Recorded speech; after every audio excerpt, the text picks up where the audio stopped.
Welcome to our Getting Started with the Swift Saw video. Let's point out some important features. Here we have our power switch. On top, we have our safe cutting head with no exposed blade.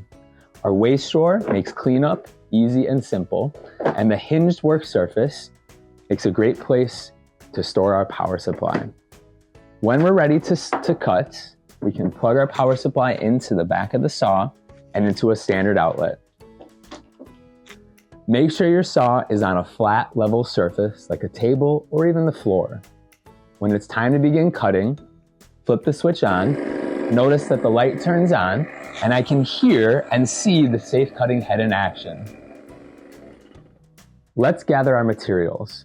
Included with your saw is the first cut sheet. This is the best type of cardboard to use, but many types of cardboard can work, such as cereal tissue boxes, shoe or shipping boxes.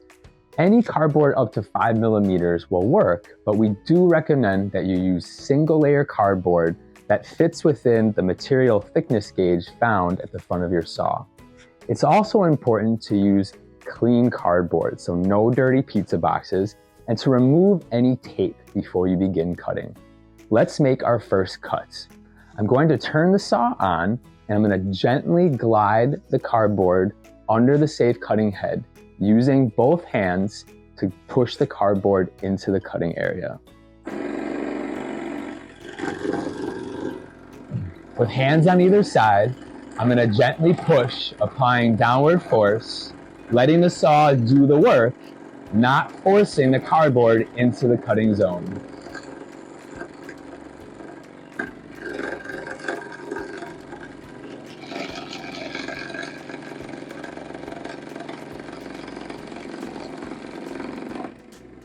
The saw makes incredibly clean and tight cuts, allowing you to make beautiful and high quality builds with your cardboard. The saw also excels at curvy lines.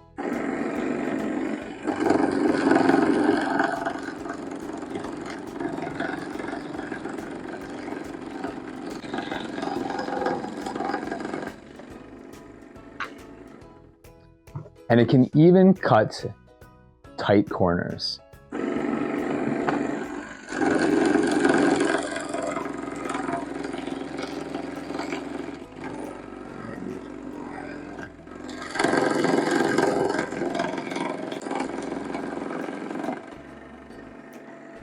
Provided with your saw are large animal stencils and small letter and number stencils. It works best to trace the stencil, then use the outline to cut out the shape.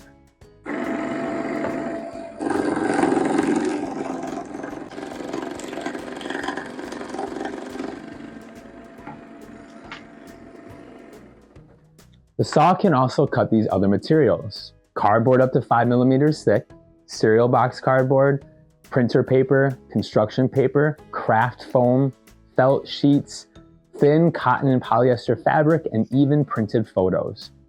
When you're done, turn the saw off, empty the waste drawer, unplug the power supply. Don't forget to clean up your workspace, and store the power supply in the saw under the hinged lid. The saw comes with an auto stop feature built in. This will automatically pause the saw if cardboard is being pushed too forcibly.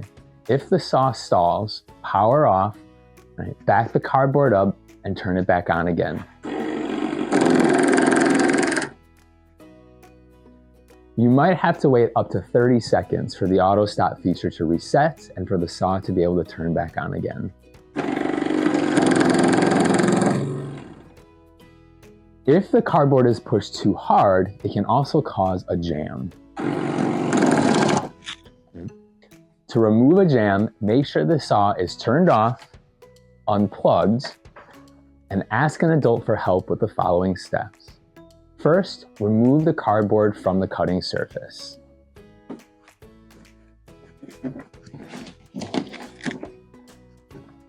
Observe around the cutting head, looking for small pieces that may be wedged. Use your fingers to gently move the cutting head up and down. This can help loosen those stuck pieces. Next, if you have compressed air, you can use a short burst through the hole in the metal cutting plate or in the protective cutting head. If you still see debris, you can use a straightened paper clip. Insert it through the safe cutting head to help push the cardboard down and away from the cutting area. Next, use your fingers again to check for debris. Move the cutting head up and down to loosen any that might be remaining. Plug the saw back in, turn on, and see if the jam has been cleared. If the saw still doesn't turn on, repeat the steps until it's unjammed.